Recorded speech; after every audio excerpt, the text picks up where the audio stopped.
क्या pregnant woman में cancer हो सकता है? कितना सच है कितना नहीं सच है, ये सिर्फ मेडिसिन से वो क्योर हो सकते हैं। जो लोग सिस्टमिक थेरेपीज पे भी हैं, कीमोथेरेपी पे हैं, टारगेट थेरेपी पे हैं, उनके लिए ज़्यादा ज़रूरी है एक अच्छा न्यूट्रिशन मेंटेन करना। कीमोथेरेपी में और रेडिएशन में क्या फ़र्क है? अगर ब्रेस्ट के अंदर गांठ है, जब हमने उसको काट के निकाल दिया है, उसके बाद जो सराउंडिंग एरिया है उसके अंदर सिकाई देना, किरणों से ट्रीट करना, उसको रेडिएशन कहते हैं।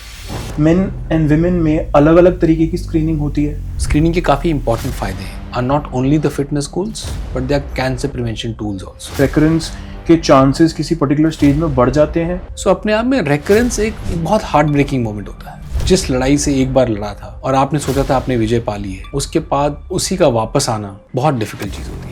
रशिया ने वैक्सीन बनाई है, कैंसर को क्योर करता है। रशिया ही नहीं, काफ़ी वेस्टर्न नेशंस हैं। केमो ना करवाने से भी पेशेंट क्योर हो सकता है। बिना कीमो के उसका इलाज हो सकता है?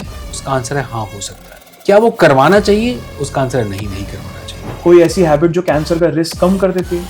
Active lifestyle. कैंसर के क्या स्टेजेस हैं? 4 स्टेजेस होती है। The highest will be in stage 3। Stage 4 का तो आप क्योर कर ही नहीं पाओगे, आप ट्रीट करोगे। एक चीज जो आप अपने पेशेंट्स को कहना चाहते हैं हुआ suffering from cancer? Have faith in God.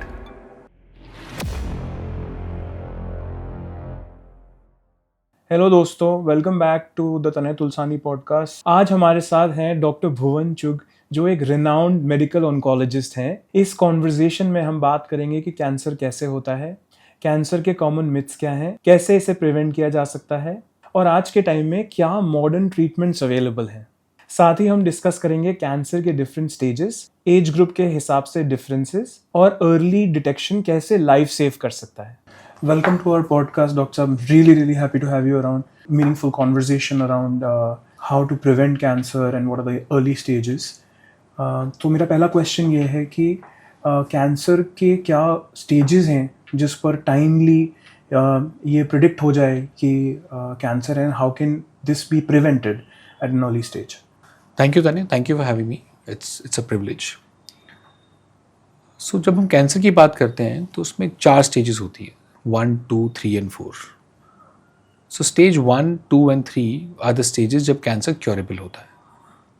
चौथी स्टेज वो होती है जब कैंसर क्योरेबल नहीं होता, बट इसका मतलब ये नहीं है कि वो ट्रीटेबल नहीं होता। जो हमारे मेजॉरिटी ऑफ द पेशेंट्स होते हैं, they are curable. That means they fall into stage 1, 2 and 3। Rather, if I have to give you a percentage, almost 75 to 80% of the patients of cancer are curable. The remaining 20-25% of the patients can have a stage 4 disease, जिसके अंदर cancer 0 नहीं हो पाएगा, but वो curable होगा। So doctor साहब, early detection के लिए आप क्या सजेस्ट करते हैं? कौन सी एज ब्रैकेट में स्क्रीनिंग होनी चाहिए? कौन सी पर्टिकुलर टाइप्स ऑफ कैंसर को एलिमिनेट करना चाहिए? और क्या मेन एंड विमेन में अलग अलग तरीके की स्क्रीनिंग होती है? देखो, स्क्रीनिंग अपने आप में एक बहुत इंपॉर्टेंट टॉपिक है, और वो इसलिए भी है क्योंकि हम इंडिया में अभी भी उतना स्क्रीन नहीं करें जितना हमको करना चाहिए। ओके। स्क्रीनिंग के काफ़ी इंपॉर्टेंट फ़ायदे हैं। आप कैंसर को एक अर्ली स्टेज में डिटेक्ट करते हो। जब आप कैंसर को अर्ली स्टेज में डिटेक्ट करते हो तो the number of treatments required they are also lesser, and the chances of the cancer coming back वो भी कम हो जाता है। सो सबके लिए बेहतर है कि हम स्क्रीन करें। कुछ कैंसर्स हैं which are very amenable to screening. Breast cancer, cervical cancer, colon cancer, lung cancer, इन सब की बहुत वेल फॉर्म्ड गाइडलाइंस हैं स्क्रीनिंग की। कुछ कैंसर्स हैं जिनमें गाइडलाइंस वो इतनी वेल फॉर्म नहीं है मगर फिर भी हैं। प्रोस्टेट कैंसर है, अपने आप में स्किन कैंसर है, ये थोड़ी सी दे आर लिटिल फ्लूइड। कुछ कैंसर्स जिनकी गाइडेंस एग्जिस्ट नहीं करती है। इसका मतलब ये है कि उनके अंदर screening, that means trying to find cancer early stage पे, उसका फ़ायदा नहीं निकला है। ओके। फॉर एग्जांपल, हम सबसे पहले ब्रेस्ट कैंसर की बात करते हैं। ब्रेस्ट कैंसर आज की डेट में इंडियन महिलाओं में सबसे मोस्ट कॉमन कैंसर है। सो ब्रेस्ट कैंसर जो है उसके लिए एक चेक जो कि मेमोग्राम से होता है। मेमोग्राम आपकी ब्रेस्ट का एक्सरे है जो कि सिर्फ फीमेल्स में ही होता है। 40 साल की उम्र से साल में एक बार आपको मैमोग्राम करा लेना चाहिए। अगर किसी कारणवश आप साल में एक बार नहीं करा पा रहे हैं तो 2 साल में एक बार जरूर होना चाहिए। ये कब तक होना चाहिए? जब तक आप एक फिजिकली गुड हेल्थ के अंदर हैं, जो कि 65-70 तक हो सकती है।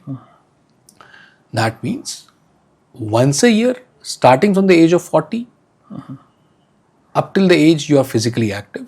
And if you're unable to do once a year, do it at least once in 2 years. Cervical cancer, जो कि अपने आप में एक कैंसर था जिसके इंसिडेंस कम होता जा रहा है। उसका इंसिडेंस कम होने में 2 कारण हैं। एक जो सर्वाइकल कैंसर की वैक्सीन है वो, दूसरा अपने आप में screening. Starting at the age of 25, हर 3 साल में अगर आप सिंगल टेस्ट करा रहे हैं तो, या हर 5 साल में अगर आप को टेस्टिंग करा रहे हैं। ये क्या होती है ये जानने की ज़रूरत आपको नहीं है। आप एक बार गायनेकोलॉजिस्ट के पास जाइए अपनी, वो आपको समझाएगी कि सिंगल टेस्ट में पैप स्मीयर होता है जिसमें आप सेल्स देख रहे हैं। को टेस्टिंग के अंदर आप वायरस और सेल्स दोनों को देख रहे हैं। आप 25 साल से शुरू करना है आपने, हर 5 साल में करना है, till the time you are physically active. Colon cancer, जो कि पहले 50 या 55 पे शुरू की जाती थी जिसकी स्क्रीनिंग, अब आज के ज़माने में उसकी गाइडलाइंस 45 से शुरू कर रही हैं। वो यूं क्योंकि यंग ऑनसेट कोलोरेक्टल कैंसर बहुत कॉमन हो गया है। उसमें आप 45 साल से शुरू करें, बोथ मेल्स एंड फीमेल्स। आप 45 साल से शुरू करते हैं, हर 10 साल में आप दूरबीन से अपने आंत की जांच कराते हैं, जिसको हमारी भाषा में कोलोनोस्कोपी कहा जाता है। और वो चलता रहता है जब तक आप फिजिकली एक्टिव हैं, 65-70 ईयर्स तक। अब कोलोनोस्कोपी अपने आप में एक इन्वेजिव प्रोसीजर है। जब आप कराते हैं तो आपको उससे पहले प्रिपरेशन करनी होती है। 50 तरह के सवाल आते हैं दिमाग में। आपको लगता है नहीं, मैं कोलोनोस्कोपी नहीं कराना चाहता, तो उसकी जगह आप सीटी स्कैन कराइए। आपके एक पेट का सीटी स्कैन होगा, जो कि हर 5 साल में होना चाहिए। उसके लिए ज़रूरी नहीं है कि आप किसी बड़े अस्पताल में जाएं। आप अपने घर के पास कोई भी एक अच्छा डायग्नोस्टिक सेंटर है, अब वहाँ जाके कराइए, प्रोवाइडेड दे अंडरस्टैंड कि वो क्या कर रहे हैं। आपको लगता है नहीं, ये मेरे को सीटी स्कैन कराने से कुछ किरणें मिलती हैं, रेडिएशन मिलता है, जो कि मुझको एक्सपोजर नहीं चाहिए। हालांकि जो भी मैं बोल रहा हूँ उसके अंदर the benefit is greater than the risk, but फिर भी इंडिविजुअल कंफर्ट्स को सोचते हुए हमें लगता है नहीं, ये सीटी स्कैन भी नहीं कराना है। तो अपने लैट्रिन में स्टूल के अंदर ब्लड आ रहा है कि नहीं आ रहा, साल में एक बार जांच होती है उसकी, वो करा सकते हैं। ये सब इंडिविजुअली भी काम करते हैं और कंबाइन होके भी काम करते हैं। सो दे हैव स्टूल टेस्ट की किट्स आती हैं, आप किट मंगवा के घर पे चेक कर लीजिए। So there are simple test there. अगर हम लंग कैंसर की बात करें, जो कि स्मोकर्स के अंदर है, उसके अंदर आप starting at the age of 50, अगर आपने बहुत लंबे समय तक 20 पैक ईयर्स स्मोक किया है, तो आपको लो डोज सीटी स्कैन होना चाहिए। उसे पता लगेगा कि कैंसर है कि नहीं है। अब स्पेशली मेल्स की बात करें अगर हम, तो उसमें प्रोस्टेट कैंसर है। प्रोस्टेट कैंसर की जो गाइडलाइंस है वो थोड़ी फ्लूइड है। उसमें एक डिस्कशन होना ज़रूरी है इंसान के साथ कि एक सेट पैटर्न अवेलेबल नहीं है। अगर आप डिसाइड करते हैं एज अ मेल कि मुझे स्क्रीनिंग करानी है प्रोस्टेट कैंसर की, तो एक PSA करके टेस्ट आता है, बहुत सिंपल टेस्ट है, एक डिजिटल रेक्टल एग्जामिनेशन, ताकि आपके लैट्रिन के रास्ते आपके प्रोस्टेट का एक पैल्पेशन होना। सिंपल टेस्ट है, किया जा सकता है। हर 2 साल में एक बार करना कोई बड़ी बात नहीं है उसको। So, ये कुछ रिकमेंडेशंस हैं जो कि हमें करनी चाहिए। स्क्रीनिंग की एक डिफाइंड गाइडलाइंस बनी हुई हैं कुछ कैंसर्स की, जो हमें करनी चाहिए। सो डॉक्टर साहब, बहुत सारे लोग ऐसे हैं जो अभी भी स्क्रीनिंग नहीं करवा सकते, नहीं करवाना चाहते, उन तक पहुंचा ही नहीं है ये मैसेज कि स्क्रीनिंग करवानी है, या वो डर रहे हैं स्क्रीनिंग करवाने के लिए। सो उनके लिए क्या मैसेज है, किस तरीके से उनका लाइफस्टाइल होना चाहिए, या क्या ऐसा होना चाहिए जिसकी वजह से अगर वो स्क्रीनिंग नहीं कराना चाह रहे हैं तभी भी उनको पता रहे कि this is the way they are preventing cancer?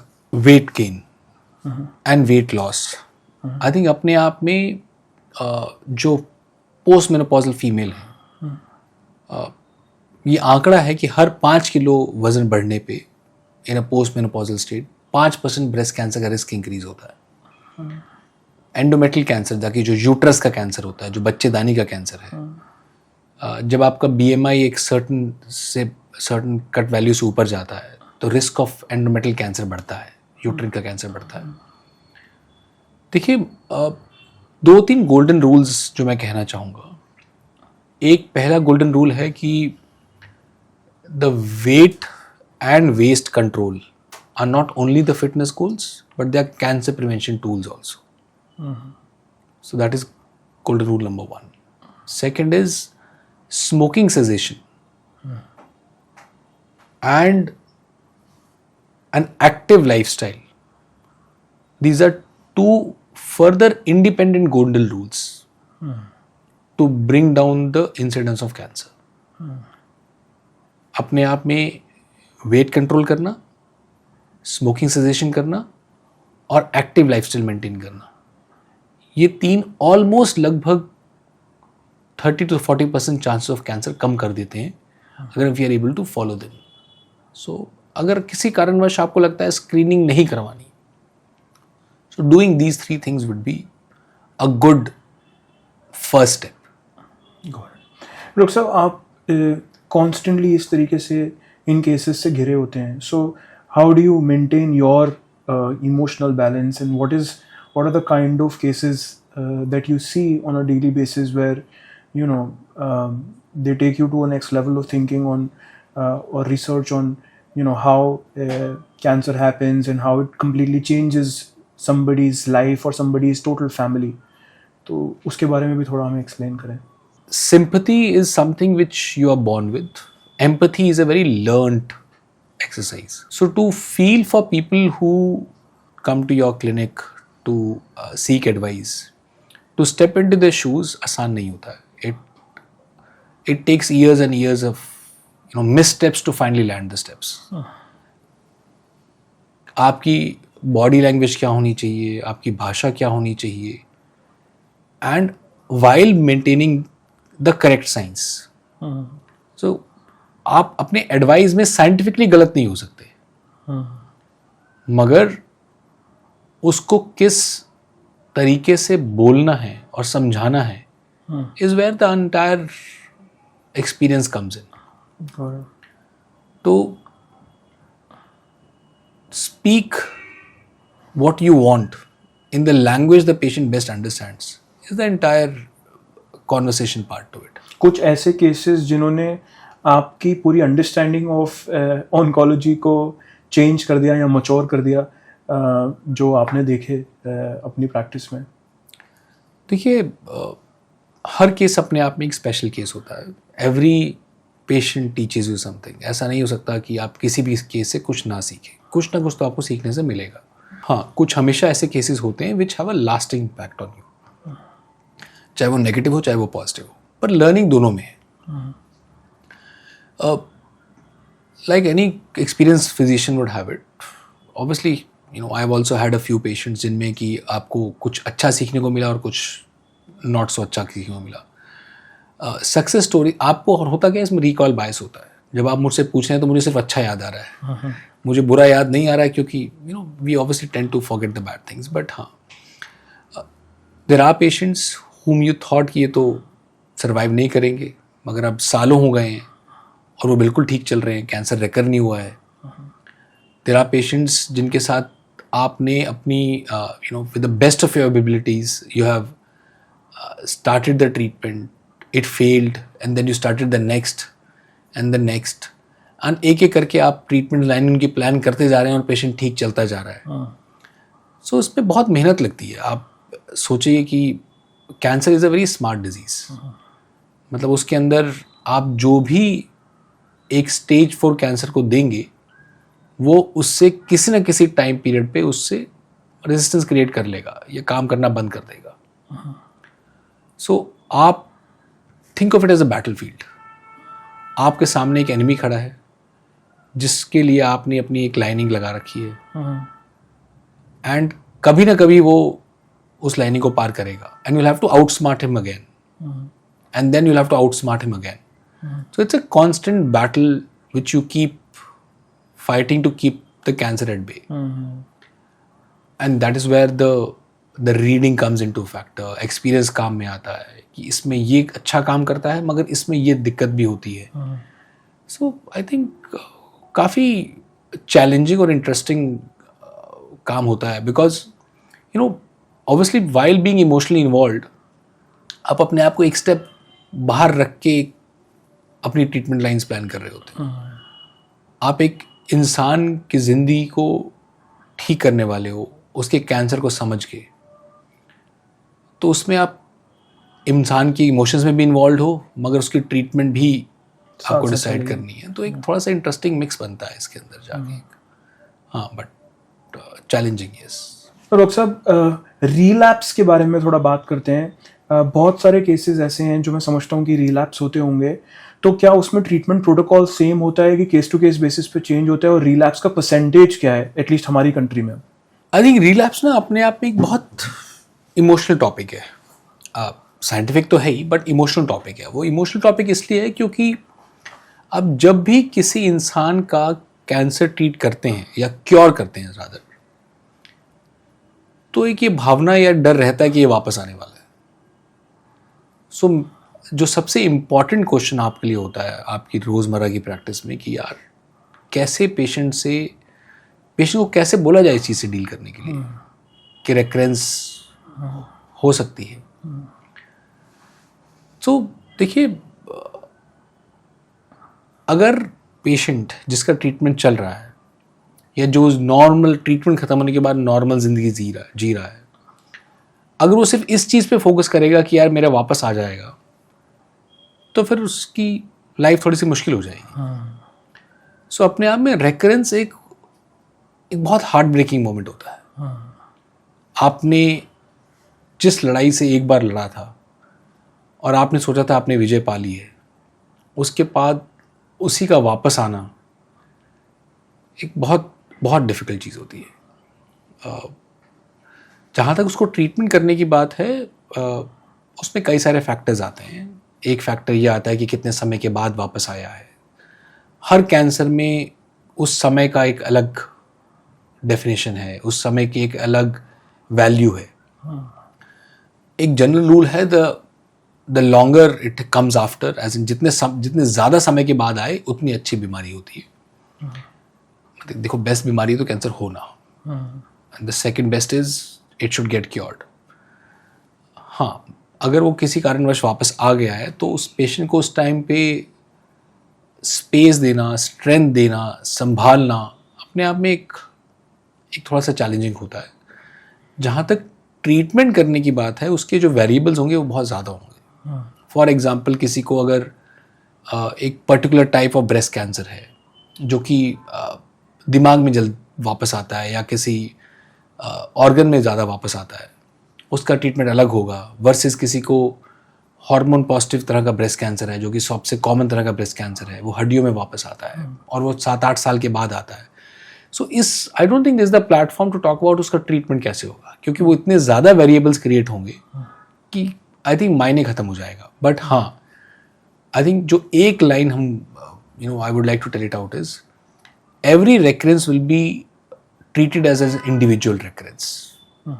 आप उसको एक पर्टिकुलर इंडिविजुअल की रेकरेंस की तरह समझेंगे. और रेकरेंस में क्या कोई पर्टिकुलर स्टेज है आउट ऑफ द 4 स्टेजेस जिसमें रेकरेंस के चांसेस किसी पर्टिकुलर स्टेज में बढ़ जाते हैं, कि ऐसा it is again on a case to case basis? No, it's absolutely. So the lowest chances of recurrence are in stage 1 and the highest will be in stage 3. See, stage 4 का तो आप cure कर ही नहीं पाओगे, आप treat करोगे. But just to give you a ballpark idea, stage 1 breast cancer, the chances of recurrence are 10%, 8 to 10%. Stage 2 is somewhere between 15 to 18%. Stage 3 is upward of somewhere between 25 to 40%. So depends कि कौन से stage पे है. And this doesn't change geography wise, right? Mostly. What changes geography wise is the first stage. Okay. So in Indian women, you're more likely to have a stage 2, stage 3 breast cancer as compared to a Western woman. Okay. It's more likely that a Western woman will have a screening detected cancer, which will be a stage 1 और stage 2, and it is more likely कि Indian woman cancer उसका lump था जो उसको palpate होना शुरू हुआ, 3-6 महीने उसने सोचा कुछ नहीं है, चला जाएगा, और उसके बाद 7वें महीने पे उसने चेक कराना शुरू किया। तो आप फ़र्क समझो, जो वेस्टर्न वुमन है उसको तो पैल्पेट हुआ ही नहीं था, उसने तो अपना स्क्रीनिंग मैमोग्राम कराया था, तो उसको एक 5 mm का 8 mm की छोटी सी गांठ दिख गई। इंडियन वुमन को तीसरे स्टेज पे पता चला गांठ पता लगी, और उसने लगा कि वो गांठ पता लगेगी तो 2-2.5 सेंटीमीटर की तो होगी, तभी पता लगेगी। और उसके बाद उसने वो 3-6 महीने सोचा कुछ नहीं है, तो 2.5 सेंटीमीटर से बढ़ के 3.5 सेंटीमीटर हो गई। तो जो स्टेज 1 का कैंसर है उसका आउटकम 90 to 95% चांस है कि वो वापस नहीं आएगा। जो स्टेज 3 का कैंसर है उसका लगभग 60% चांस है कि वो वापस नहीं आएगा। तो फर्क आ गया ना 3-35% का। सो डॉक्टर साहब, क्या ऐसा है कि पेशेंट की एज पे उनका ट्रीटमेंट प्लान चेंज हो जाता है कि किस एज पर किस तरीके का कैंसर हुआ है? कैंसर का ट्रीटमेंट समझने में ना 3 मोस्ट इंपॉर्टेंट पहलू होते हैं। पहला होता है कैंसर का नाम क्या है। कैंसर के नाम में 2 बातें आती हैं। पहला, कैंसर की शुरुआत कहाँ से हुई है। अब तक हमने जो भी बात की, हमने उसको ब्रेस्ट कैंसर कहा, लंग कैंसर कहा, जहाँ मर्जी का कैंसर कहा, उसमें हम एक बहुत इंपॉर्टेंट बात बोल रहे हैं कि जब हम कैंसर का नाम ले रहे हैं तो हम वो कहाँ से शुरू हुआ है उसके नाम से अटैच कर रहे हैं। तो सिमिलरली जो मैं बात कर रहा था कि कैंसर के ट्रीटमेंट में 3 इंपॉर्टेंट पहलू हैं। कैंसर का नाम क्या है। फॉर एग्जाम्पल ब्रेस्ट कैंसर, वो शुरुआत ब्रेस्ट से हुई है, चाहे वो कहीं मर्जी फैला हो, जो 4थी स्टेज में फैलेगा, मगर उसकी शुरुआत हमेशा ब्रेस्ट से कही जाएगी। सो ब्रेस्ट जो पहला स्टेप हमने बोला, कैंसर का नाम। दूसरा, कैंसर की स्टेज क्या है। पहले स्टेज ब्रेस्ट कैंसर का treatment will be different from the second stage to the third stage to the fourth stage. So cancer का नाम, कैंसर की स्टेज। तीसरा जो सबसे इंपॉर्टेंट पहलू होता है कैंसर के ट्रीटमेंट में, वो होता है मरीज की fitness. You can't treat a 20-year-old, 40, 60, 80 with the same stage of breast cancer. Same. आपको हर एज ग्रुप के ऊपर कुछ ना कुछ एक्स्ट्रा समझना पड़ेगा और अप्लाई करना पड़ेगा। So to answer your question, कि does the treatment differ from the age? The answer is absolutely yes.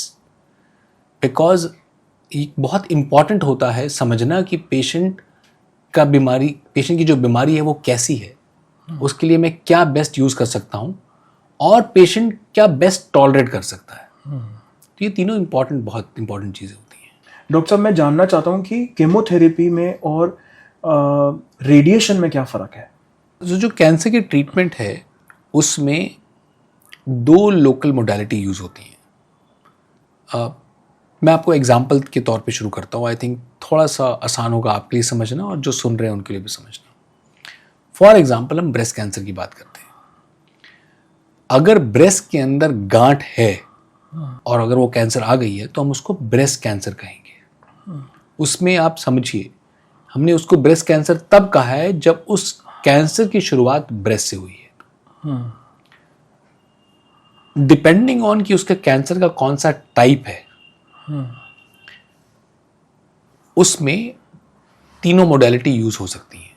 Surgery भी, रेडिएशन भी, और कीमोथेरेपी भी या सिस्टमिक थेरेपी भी।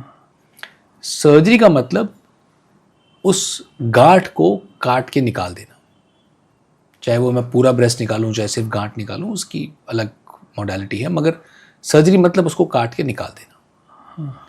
जब हमने उसको काट के निकाल दिया है, उसके बाद जो सराउंडिंग एरिया है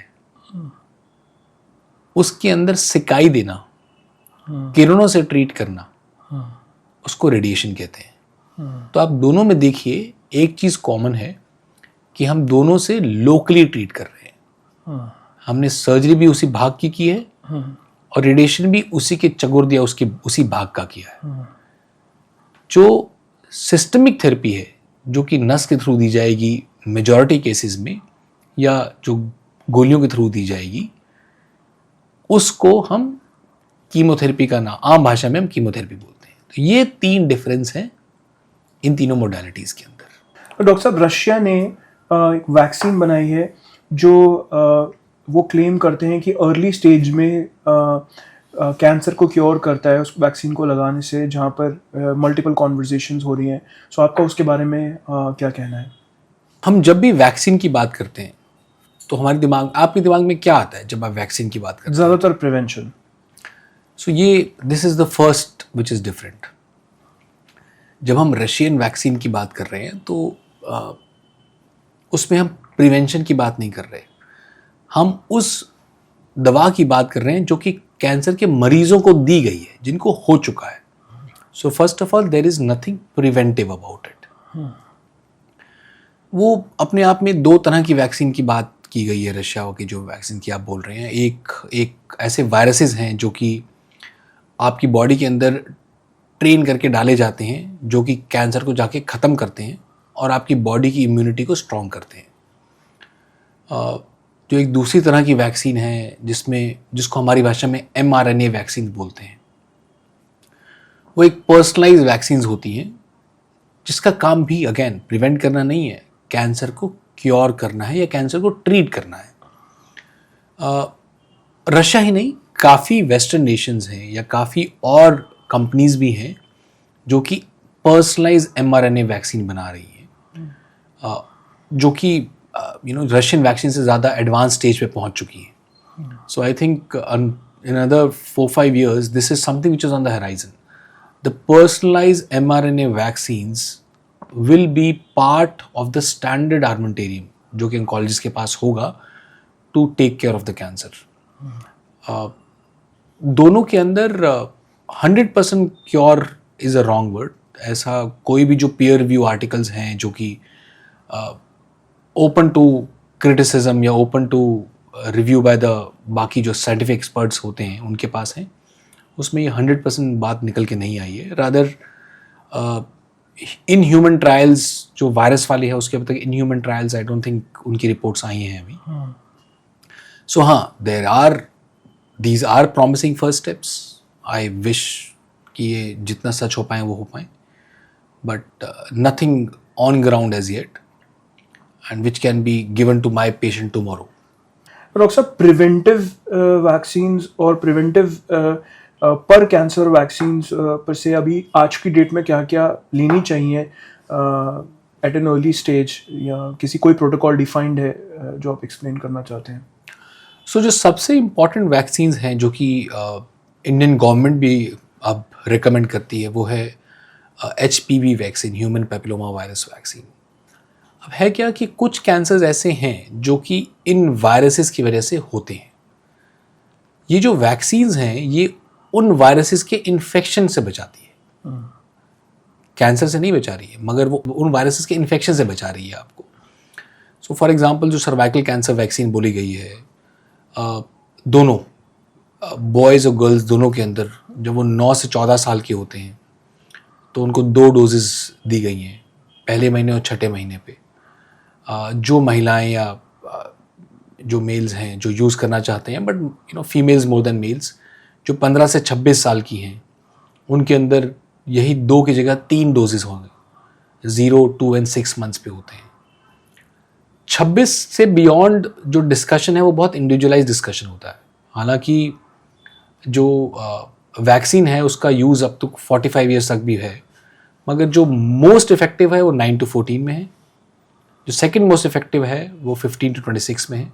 26 से 45 एज ग्रुप में इट शुड बी इंडिविजुअलाइज्ड। वो डिस्कशन अगर पेशेंट चाहते हैं तो वो कर जानी चाहिए।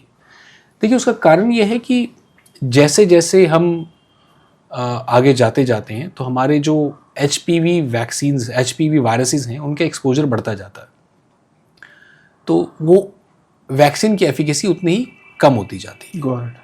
सो डॉक्टर साहब, बच्चों में और अडल्ट्स में कैंसर होने का पैटर्न या कॉज कैसे अलग होता है?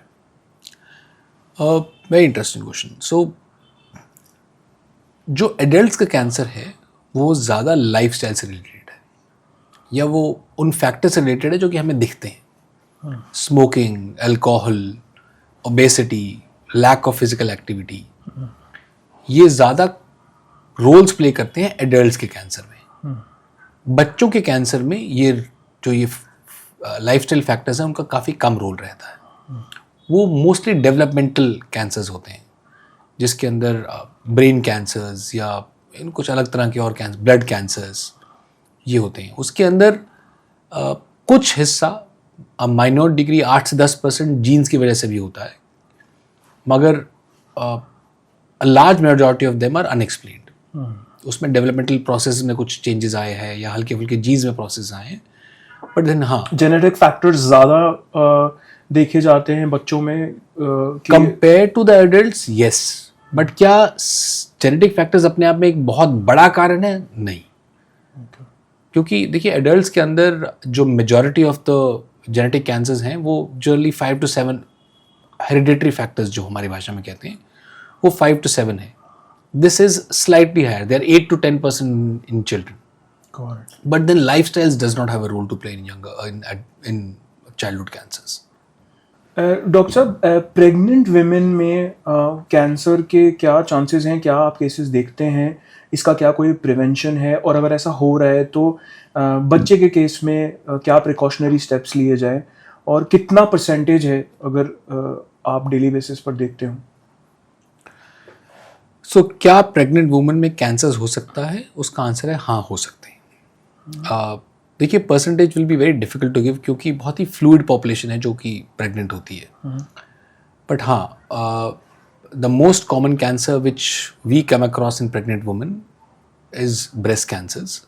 I am not at all saying that pregnancy is associated with breast cancer. I am saying pregnant womens के अंदर जो कैंसर्स मोस्ट कॉमनली क्लिनिक में आता है वो ब्रेस्ट कैंसर होता है। थोड़ा सा वो एडवांस स्टेजेस पे होता है as compare to a normal female, क्योंकि ब्रेस्ट थोड़े से एंगॉर्ज होते हैं प्रेगनेंसीज के अंदर। तो उस टाइम पे वो छोटे लम्स मिलना या छोटे लम्स पैल्पेट होना थोड़ा सा मुश्किल होता है during the pregnancy and during the lactation period both. तो थोड़ा सा उस टाइम पे ज़्यादा ख्याल रखते हैं कि ब्रेस्ट के अंदर कोई लम्प्स तो नहीं है। हालांकि वो फिजिकल एग्जामिनेशन पे, सेल्फ एग्जामिनेशन जो कि हमने फीमेल्स को सिखाया है। पर while the woman is pregnant उस टाइम पर केमो स्टार्ट हो जाता है या रेडिएशन स्टार्ट हो जाती है या सर्जरी स्टार्ट हो जाती है, कि उसमें वेट करा जाता है कि वंस द वुमन डिलीवर्स उसके बाद इस पर कोई आगे काम किया जाए? ये ना डिसीजन मेकिंग बहुत पार्टनर डिसीजन मेकिंग होता है। उससे पहले एक साइंटिफिक बात होती है कि किस ट्राइमेस्टर में कैंसर पकड़ा है। अगर फर्स्ट ट्राइमेस्टर में पकड़ा है और अगर प्रेगनेंसी प्रेशियस प्रेगनेंसी नहीं है तो आपके पास अगले 9 महीने बाकी हैं, अपने अभी 6 से 9 महीने बाकी हैं आपके पास। तो आप उस कैंसर को 6 to 9 मंथ्स बिना ट्रीटमेंट के कैसे करोगे आगे? यही कैंसर अगर आपने थर्ड ट्राइमेस्टर में आया आपको, जब प्रेगनेंसी खत्म होने वाली थी, तो आपका 1-1.5 महीना बाकी है for example, then you can plan your treatment accordingly. दूसरा भाग जो होता है ट्राइमेस्टर का, वो टाइम से अलावा ऑर्गेनोजेनेसिस में भी होता है। जो बच्चा अंदर जी रहा है, जो जीव है अंदर, उसके ऑर्गन्स जो फॉर्म होते हैं या उसके जो डिविजन्स होते हैं सेल के, they are highest in the first trimester. So you want to be super safe when it comes to the first trimester. तो आप थेरेपीज अवॉइड करते हैं in the first trimester. Third trimester तक सारे organs develop हो चुके होते हैं, तो उस टाइम पे you are little more liberal with the drugs. फिर दवाइयों के चयन पे बहुत फर्क पड़ता है कि कौन सी दवा किस ट्राइमेस्टर में कब यूज़ की जा सकती है। सो ये एक प्रेग्नेंट वुमन का कैंसर के साथ प्रेजेंट करना अपने आप में एक बहुत चैलेंजिंग केस होता है। उसको कौन सी ट्राइमेस्टर पे हुआ है, वो प्रेगनेंसी कितनी प्रीशियस है, वो कैंसर किस स्टेज में है, वो कौन से टाइप का कैंसर है, कौन सी दवा यूज़ होनी है। तो ये सारे जो फैक्टर्स हैं, ये अपने आप में बहुत इंपॉर्टेंट फैक्टर्स निकल के आते हैं इस चीज़ के अंदर। So I would say the discussion will never be a conclusion. No, it will be definitely a conclusive discussion, but there will be a lot of partner decision making in it. So partner decision making ना cancer का बहुत important भाग होता है cancer treatment का। किसी भी cancer की स्टेज में जो ट्रीटमेंट होता है वो ज़रूरी नहीं है कि there is only one treatment. There are multiple forms and multiple ways to treat a cancer. So जब आप पार्टनर डिसीजन मेकिंग करते हो तो आप सामने वाले मरीज को उसके भाषा में, उसके इमोशन लेवल पे जाके उसके ट्रीटमेंट ऑप्शंस बताते हो, उसकी पहले बीमारी समझाते हो, फिर ट्रीटमेंट ऑप्शंस बताते हो इन द लैंग्वेज जो उसको सबसे ज़्यादा क्लियर समझ आए, चाहे उसको लिख के समझ आए, चाहे बोल के समझ आए, वो उस चीज़ को समझता है। उसके बाद आप उसको स्पेस देते हो कि सोचो, कोई ज़रूरी नहीं है ये आज 2 दिन में ये हार्ट अटैक नहीं है जो इसी टाइम ट्रीट करना है आपके पास समय है, आप 3, 4, 5 हफ्ता लीजिए, आप समझिए कि मेरे लिए बेस्ट स्टेप क्या रहेगा, और उसके बाद आके हमसे वापस बात करिए और हमको बताइए कि आपको क्या बेस्ट ट्रीटमेंट लग रहा है, and then we will tell you what we feel, what you have with your decision. और अगर बच्चा डिलीवर हो गया तो बच्चे के क्या चांसेस इंक्रीज हो जाते हैं, या बच्चे को फर्स्ट डे से कोई प्रिवेंटिव मेजर्स पे रखा जाता है चेक करने के साथ? मोस्ट ऑफ द टाइम्स बच्चा सेफ रहता है। जब हम दवा देते हैं तो ऐसी दवा देते हैं जो कि बच्चे पे असर नहीं करती है। डॉक्टर साहब, ये मिथ है कि अगर केमोथेरेपी हो गई तो मतलब बहुत ही बड़ी बात हो गई किसी पेशेंट के लिए, तो ये कितना परसेंटेज या कितना सच है कि केमो के पेशेंट्स जो डरते हैं कि अगर केमो से आ रहा है, वो एक्चुअली में इसलिए डर रहे हैं क्योंकि उनको लगता है कि this is end of story, तो इसको कैसे एड्रेस किया जाए? हर पेशेंट स्पेसिफिक होता है। So, आज मेरी क्लिनिक के अंदर एक 23 ईयर ओल्ड गर्ल आई जिनको हमने कीमोथेरेपी शुरू करना है। उसके साथ जो मेरे चैलेंजेस हैं they will be different from let's say a 70 year old female जो कि मेरी क्लिनिक में आई है जब मुझे कीमोथेरेपी शुरू करना है। सो जो 23 ईयर ओल्ड फीमेल है वो अनमैरिड है, उसके बच्चे नहीं हुए हैं, सो मुझे उसके साथ जो चैलेंजेस आएंगे वो उसकी फर्टिलिटी प्रिजर्वेशन में आएंगे, क्योंकि मुझे पता है कि she is a young female, she will be able to tolerate some degree of toxicity, जो कि थकान, थोड़ा भूख कम लगना, थोड़ा उल्टी का मन करना, थोड़ा बहुत लूज मोशन होना, जो कि उसकी बॉडी को ज़्यादा तकलीफ नहीं देगा, जो वो सस्टेन कर पाएगी। But I am very concern about her fertility, क्योंकि उसकी ज़िंदगी बाकी है अभी, वो बच्चे कैसे कर पाएगी, कि उसकी जो ओवरीज़ हैं उन पे कितना हिट लगेगा, कहीं उसकी ओवरीज़ को प्रीमेच्योर फेलियर में तो नहीं चली जाएंगी। सो आप उसके हिसाब से उसका ट्रीटमेंट डिज़ाइन करते हो, आप उसको पहले ऑप्शन समझाते हो कि ये ऑप्शंस अवेलेबल हैं फर्टिलिटी प्रिजर्वेशन के। Similarly for a 70 year old female, जब आप अपना कीमोथेरेपी लाइट रखने वाले हो, मगर क्योंकि बॉडी की एज हो चुकी है, यू आर कंसर्न कि यार इसको लूज मोशन हो गए तो ये बहुत मुश्किल हो जाएगा। बट क्या chemo is end of story actually में, और it is actually giving a life and there is no other option than chemotherapy at any given point in time, or is it treatable, मतलब with medicines only? क्या ऐसा भी होता है कि chemo करनी है, ज़रूरी है, but the emotional angle is greater than actually what the treatment needs to begin with at that given point in time, तो वहाँ पे दवाइयों से ट्रीट किया जाता है? देखो, आप ना you have asked me a lot in one question. You can break it down. हाँ, I'll try to break it down. देखो, ऐसा होता है कि जो भी रोल प्ले कर रहा है कीमो का जो एक पर्टिकुलर रोल है, उसका एक पर्टिकुलर एडवांटेज है, उसका एक पर्टिकुलर बेनिफिट है, that has to be balanced with the risk attached to it. Again I think क्योंकि मैं ब्रेस्ट कैंसर बहुत ज़्यादा करता हूँ, तो मैं उसके हिसाब से आपको समझाने की कोशिश करता हूँ, ताकि जो कि मेजॉरिटी ऑफ द कैंसर्स में एप्लीकेबल होगा। किसी इंसान को स्टेज 2 का ब्रेस्ट कैंसर है, जो कि सबसे कॉमन टाइप का है, उसके अंदर कीमोथेरेपी करने का आई थिंक स्टेज 3 लेते हैं, आसान रहेगा ज़िंदगी में। स्टेज 3 का ब्रेस्ट कैंसर है जो कि हार्मोन पॉजिटिव है, क्या बिना कीमो के उसका इलाज हो सकता है? उसका आंसर है हाँ, हो सकता है। क्या वो करवाना चाहिए? उसका आंसर है नहीं करवाना चाहिए। क्यों? क्योंकि कीमोथेरेपी का over and above the surgery कुछ एडिशनल एडवांटेज है। मगर लेट्स से कि मैं एक 25 साल की महिला की बात करता हूं और एक 75 साल की महिला की बात करता हूं, दोनों को कैंसर तो स्टेज 3 है, दोनों को हार्मोन पॉजिटिव कैंसर है, मगर जो कीमोथेरेपी का बेनिफिट आने वाला है एक 75 साल की महिला में स्टेज 3 कैंसर के अंदर, वो कंपैरेटिवली काफ़ी कम आने वाला है जो कि एक 25 साल की फीमेल को आएगा। तो जब आप बोलते हैं, एक ओवर आर्चिंग स्टेटमेंट देते हैं कि सर कीमोथेरेपी के बिना इलाज नहीं हो सकता, मैं उसको I make an exception to it. what you need to understand is you need to sit across your oncologist to understand किस ट्रीटमेंट मोडालिटी का कितना रोल है. Be very clinical about it. अगर मैं बोलता हूँ कि एक for a 25-year-old female with a stage 3 breast cancer आपको कीमो से लगभग 15-18% बेनिफिट मिलेगा over the next 5 to 10 years.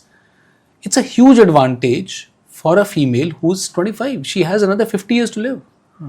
However, for a 75-year-old female, if I say कि आपको 7% बेनिफिट मिलेगा ओवर द नेक्स्ट 5 years या 4% बेनिफिट मिलेगा over the next 5 years, then it's a benefit which you think you can let go. So एक ना बहुत clinical decision और बहुत कैलकुलेटेड डिसीजन बनता है हर चीज़ का. So और ज़रूरी नहीं है कि हर कैंसर में ये डिसीजन ऐसे ही बने. फॉर एग्जाम्पल कुछ ऐसे कैंसर्स हैं जो हमारे हेमेटोलॉजिस्ट कलीग ट्रीट करते हैं, लिम्फोमास, जिसके अंदर सिर्फ और सिर्फ दवा से ही कैंसर ठीक हो जाता है. मगर क्या solid organ cancers, breast, lung, liver, colon, क्या इन सब में सिर्फ दवाइयों से कैंसर ट्रीट होता है? आंसर उसका आज की डेट में नहीं है. अगले 5 साल में अगर हम वहाँ पहुँचते हैं, जिसके चांसेस हैं हम पहुँच सकते हैं, तब बात कुछ और है. मगर आज की डेट में फॉर एग्जांपल एक पर्टिकुलर सबसेट है कोलोन कैंसर का या रेक्टल कैंसर का, जिसमें हम इम्यूनोथेरेपी बहुत ज़्यादा कारगर है. सो आज की डेट में हम वहाँ पहुँच चुके हैं कि हम सिर्फ इम्यूनोथेरेपी देंगे और उसके बाद सर्जरी नहीं करेंगे. सो ये कॉन्स्टेंट एंडेवर है, ये चल रहा है. आप अगर ऑर्गन प्रिजर्व कर सकते हैं तो क्यों नहीं करेंगे, मगर प्रोवाइडेड जब आपने ऑर्गन प्रिजर्व किया है तो आपके सर्वाइवल में कुछ फर्क नहीं आना चाहिए एज कंपेयर टू कि मैं ऑर्गन को निकाल देता हूँ. Got it. डॉक्टर साहब, while clinical treatments are happening, allopathy is also a part of it. बहुत सारे patients alternative form of medicine को use करते हैं. While as a matter of fact मेरे साथ मेरे ऑफिस में एक केस हुआ था. A young colleague of mine who was 28 years old, worked with me for 7+ years, went through multiple cycles of chemo, but stomach में problem थी, but given to alternative form of medicines which probably made him assume कि वो उसकी life बहुत लंबी हो गई है. बट क्या ये साथ में alternative form of medicines ख़राब करती हैं सिचुएशन को, कि एक्चुअली बहुत सारे लोग ऑल्टरनेटिव फॉर्म ऑफ मेडिसिन को यूज़ कर रहे हैं साथ साथ में अपनी रेडिएशंस के या केमो के? तो उसके बारे में आपका क्या थॉट प्रोसेस है? बिकॉज बहुत सारी ऑडियंस है जो आज भी ये प्रैक्टिस कर रही है जहाँ पे वो गिव अप कर चुके हैं और उनको केमो करानी भी है, नहीं भी करानी, लेकिन वो ऑल्टरनेटिव फॉर्म ऑफ मेडिसिन पे ज़्यादा भरोसा कर रहे हैं. I am sure her form of treatment के कुछ ना कुछ फ़ायदे हैं जो मुझे नहीं पता है. I am not an expert in that. But जो मेरी broad understanding after years of experience बनी है कि थोड़े से ओवर प्रॉमिस्ड हैं ये फ़ायदे in the alternative form of treatment. And I am saying over promised हैं क्योंकि डेटा नहीं एग्जिस्ट करता है उनका. जो फ़ायदे बताए गए हैं उनका कहीं कोई आंकड़ा नहीं है, वो एक विश्वास पे चल रहे हैं. अब वो विश्वास कितना सच है कितना नहीं सच है ये कहना मुश्किल, ये थोड़ा सा मुश्किल हो जाता है कहना. जहाँ तक पेशेंट को डिसीजन मेकिंग का सवाल है, उसे थोड़ा सूझबूझ से, थोड़ा समझदारी से एक साइंस बेस्ड या साइंस बैक ट्रीटमेंट को थोड़ा ज़्यादा विश्वास करना चाहिए rather than something which is purely based on faith. That is one. Second, आपने दूसरी बात पूछी कि क्या वो इंटरैक्ट करती हैं ऑनगोइंग दवाइयों से. उसका आंसर हाँ है, वो करती हैं.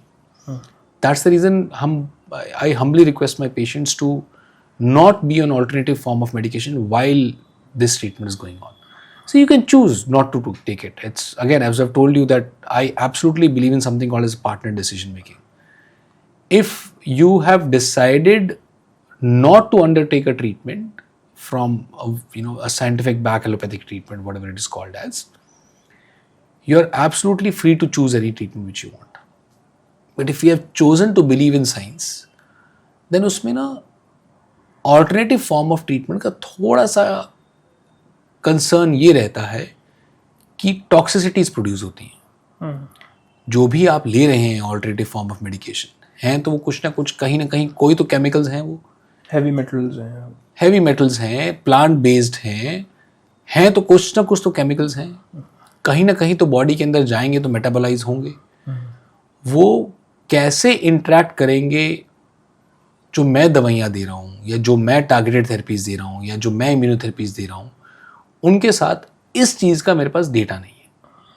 So if I don't have a data, you'll end up possibly having a treatment which is less efficacious, more toxic, and the blame probably would come on the therapies which is probably would have worked the other way well. So थोड़ा सा I generally request the patients to avoid till the time they are sticking to this level of therapy. Doctor साहब, क्या सिर्फ medicine लेने से और chemo ना करवाने से भी पेशेंट क्योर हो सकता है? बहुत सारे पेशेंट्स हैं जो केमो पर जाते ही नहीं है, एज वी डिस्कस, उनके लिए वो एंड ऑफ स्टोरी हो जाती है, तो उनको ज़रूरत भी है पर वो नहीं जा रहे, तो क्या सिर्फ मेडिसिन से वो क्योर हो सकते हैं या किसी भी तरीके का सक्सेस रेट मिल सकता है? सो जब आप मेडिसिन की बात करते हैं, वो आपको एक्सप्लेन करना पड़ेगा, क्योंकि कीमोथेरेपी अपने आप में मेडिसिन ही है। आई थिंक अगर आप बात करते हैं टारगेटेड थेरेपीज़ की या इम्यूनोथेरेपीज़ की, which do not exist for every cancer, उनका काफ़ी इन ग्रोथ हो रहा है हर कैंसर के प्रकार में, but they do not exist for every cancer. Yes, what I would से इज, जो लोग सिस्टमिक थेरेपीज़ पे भी हैं, कीमोथेरेपी पे हैं, टारगेट थेरेपी पे हैं, उनके लिए ज़्यादा ज़रूरी है एक अच्छा न्यूट्रिशन मेंटेन करना, जो है शायद तक मैं आपके through I would like to tell people that protein rich, calorie rich, अपने आप को अच्छा हाइड्रेट रखना, एक प्रॉपर न्यूट्रिशन मेंटेन करना और एक अपना गुड एक्सरसाइज शेड्यूल मेंटेन करना while being on the treatment is very important.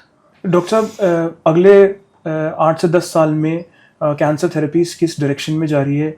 क्या ऐसा कोई दिन आएगा जहां पर हम बोल सकते हैं कि सक्सेसफुली क्योरेबल है cancer with medication at every stage? I think अगले 10 साल को हमें डिवाइड करना चाहिए, 2 से 3 साल, 5 साल, 10 साल। I think that will be a better way of doing this. जो इमीडिएटली अगले 2 से 3 साल के अंदर नई दवाइयों की उपलब्धि होने वाली है, जिसमें there is something called as ADC, antibody drug conjugates हैं, जो कि काफ़ी यूज़ में आने वाले हैं। अगले 5 साल में मुझे लगता है जो हम mRNA वैक्सीन्स की बात कर रहे थे, जिसमें पर्सनलाइज वैक्सीन्स हैं, जिसमें मैं आपका कैंसर पकड़ रहा हूँ, आपकी बॉडी के अंदर में एक ऐसा पदार्थ डाल रहा हूँ जो आपके कैंसर को रीड करके उसको मार रहा है। सो एक पर्सनलाइज mRNA वैक्सीन्स अपने आप में काफ़ी अगले 5 साल में आ जाएंगी। आपकी बॉडी के ब्लड से, आपके जो किसी भी कैंसर पेशेंट के ब्लड लेके, उसके ब्लड में कैंसर का DNA पढ़ के उसके हिसाब से ट्रीटमेंट करने में आई थिंक हमें काफ़ी आगे, we will be a lot more advance from that. So a ctDNA based treatment, that will be second thing. Third thing मुझे लगता है जो इम्पॉर्टेंट होगी, वो होगी cancer detection by the blood, जिसकी there are trials going on, pathfinder trial करके है, जिसमें काफ़ी इम्पॉर्टेंट और बड़े ट्रायल्स चल रहे हैं, जिसमें कि ब्लड को पढ़ के ये रीड किया जाएगा कि कैंसर एग्जिस्ट करता है या नहीं करता है। We are nowhere there yet. It will take another 5 years. Another thing which I would like to say in the next 2-3 years is the use of AI in reading the radiology. जो मेमोग्राम्स की बात कर रहे थे, अब देखिए growing population है, the number of radiologist limited हैं, the use of AI in reading the mammograms is proving to be equivalent or better than the radiologist reading the mammograms. So अपने आप में use of artificial intelligence to read the radiology graphs or radiology images, that is something which is there. जहाँ तक आपने मुझसे सवाल पूछा कि क्या अगले 10 सालों में कैंसर, हर तरह का कैंसर क्योरेबल होगा, मुझे लगता है कि उसका आंसर इस टाइम पे ना है। हो सकता है कि मेरे हॉराइजन में ना हो, मुझे नहीं दिख रहा हो, बट थोड़ा सा what we have learned with the cancer is कि थोड़ा सी it's a disease which is the most smarter. It's called as the emperor of maladies for the right reason, that it is it is the king of all the diseases because it's the way it behaves, the way it is able to modify itself to every given treatment. 100% cure for every stage will be difficult, but yes, I think we'll have fair degree of personalized advanced care in the next 10 years. in the next 10 years. Oncology as a subject, how did it motivate you to reach a point where आप oncology enter करें while you were defining your journey, और आपको क्या motivation मिला यहाँ तक पहुँचने के लिए इस entire journey में? देखिए, I am a physician by soul. Physician by soul means I absolutely loved internal medicine. जो medicine का भाग है, जो डिज़ीज़ को समझना, उसको डायग्नोज करना और उसको ट्रीट करना, मेरे लिए ये बहुत important. I really like doing that. I was less of interventionologist. मैं आई ट्राई डूइंग कि मैं पेस मेकर डालने की कोशिश करूं, या मेरा उसमें इंटरेस्ट थोड़ा कम रहा था. सो कंसिडरिंग कि मेरे को मेडिसिन से ज़्यादा लगाव था और कंसिडरिंग कि मैं एक इंटरवेंशंस में कम लगाव था मेरा, सो एक ऑन्कोलॉजी अपने आप में एक नेचुरल डायरेक्शन प्रोवाइड करता है, जिसमें कि आप a huge part of oncology is internal medicine with pharmacology. मैं इस स्टेटमेंट को थोड़ा समझाता हूँ आपको. आप मरीज़ के साथ एक फिजिशियन की तरह पेश आ रहे हैं, जिसमें आप मरीज़ की स्थिति समझ रहे हैं, उसकी कंडीशन समझ रहे हैं और उसको दवाइयाँ प्रिस्क्राइब कर रहे हैं, which are the heaviest and the highest of medicines in the order of medicines. So when it comes to being a pure physician with the best medicines available to you, I think oncology becomes a natural choice.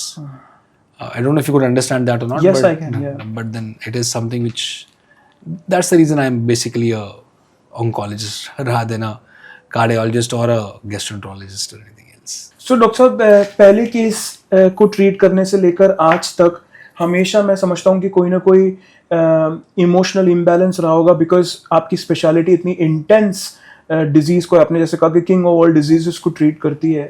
तो how do you keep yourself motivated and how do you actually deal with situations for all these years?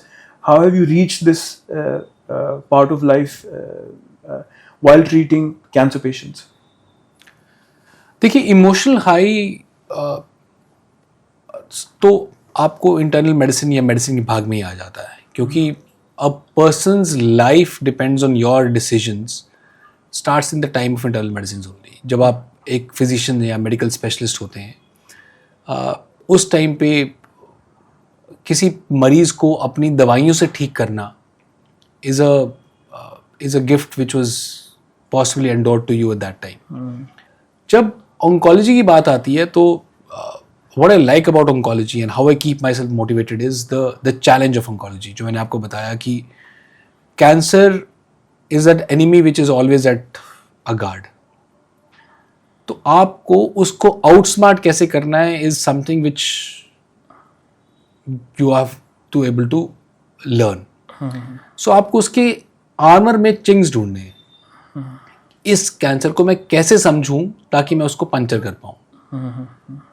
I am sure वो कभी ना कभी उसको overcome कर लेगा, तो दोबारा ढूंढेंगे उसमें Ching's.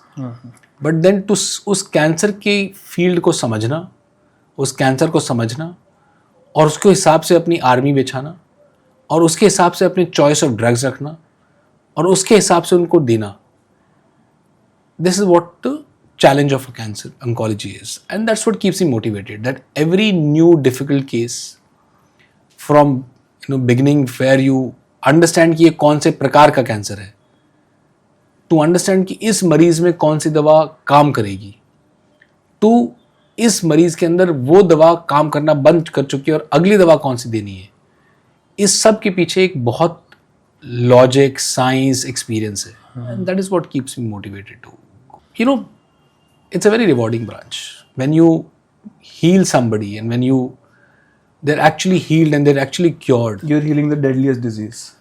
Plus the satisfaction which you give, the satisfaction which the family has, I think it's worth everything.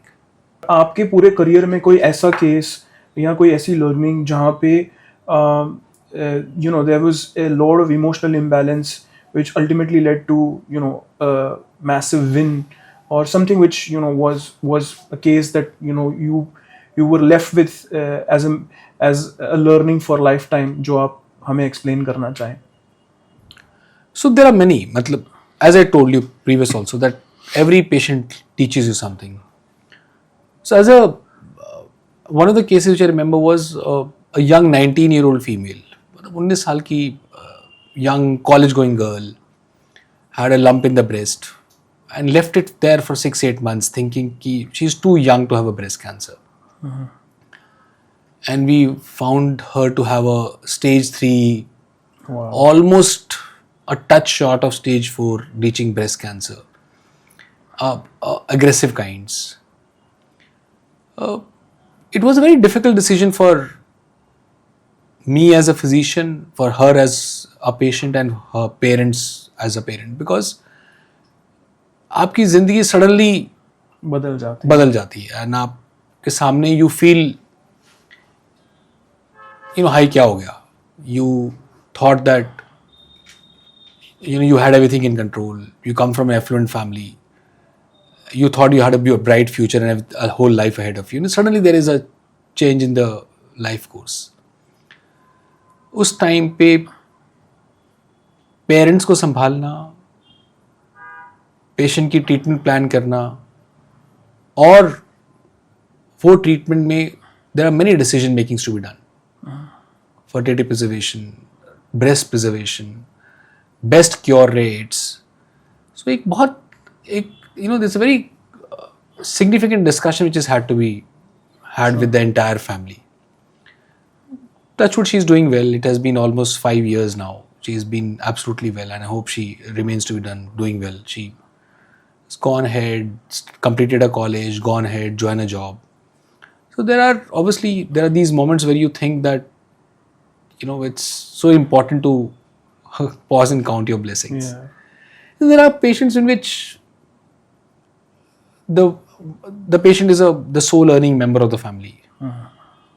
He suddenly has had a stage 4 disease. And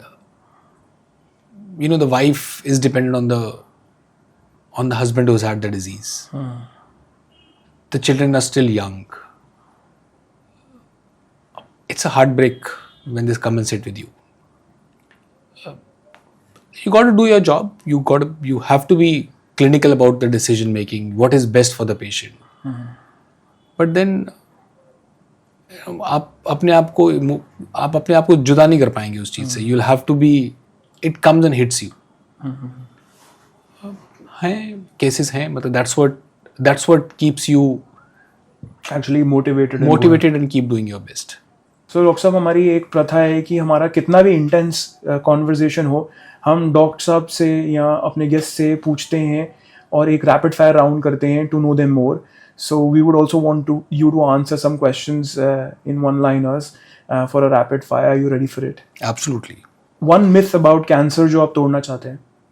biopsy करने से कैंसर फैल जाता है. कोई ऐसी हैबिट जो कैंसर का रिस्क बढ़ा देती है. Smoking for sure. कोई ऐसी हैबिट जो कैंसर का रिस्क कम कर देती है. Active lifestyle. कोई एक ऐसा प्रिवेंटिव टेस्ट जो आप सजेस्ट करना चाहते हैं आज के यूथ को, जो कॉन्स्टेंटली उनको लेना चाहिए. कोई एक ऐसा टेस्ट नहीं है, बट मैं आज की यूथ को बोलूंगा कि स्टॉप स्मोकिंग एंड ड्रिंकिंग. एक चीज जो आप अपने पेशेंट्स को कहना चाहते हैं, हुआ suffering from cancer. Have faith in God. अगर आपको कैंसर फील्ड में एक सुपर पावर मिलती है तो वो क्या होनी चाहिए? कैंसर को आने से रोक दूं. आपके लिए एक सक्सेसफुल ट्रीटमेंट का मतलब क्या है? पेशेंट खुश है. Thank you, doctor, for giving us an insight to so much that I think I did not know, my audience would not know. This is probably one of the best podcasts and an insightful session that I have had in my career. And I also feel that I would like to do my best to make this podcast reach a lot of people, because this is an ongoing thing where we are not able to discuss this on a daily basis. This is almost a very long consultation, in a form of a consultation that probably I took, and I'm really, really happy to have had you on board. And I hope I meet you again for another discussion on oncology itself. Thank you very much. Thank you, Tanni. Thank you so much. It was an insightful discussion indeed. I hope it reaches to the right people, and we are able to make some difference. Yes. Thank you. तो दोस्तों आज के लिए इतना ही। तो अगर आपको ये एपिसोड पसंद आया हो तो फॉलो करना ना भूलें, सब्सक्राइब करना ना भूलें और कमेंट्स में ढेर सारे सवाल पूछिए। मैं पूरी कोशिश करूँगा कि हम इसका जवाब दें। मैं हूँ तनय तुलसानी। मिलते हैं जल्दी एक नए कॉन्वर्जेशन के साथ। जय हिंद।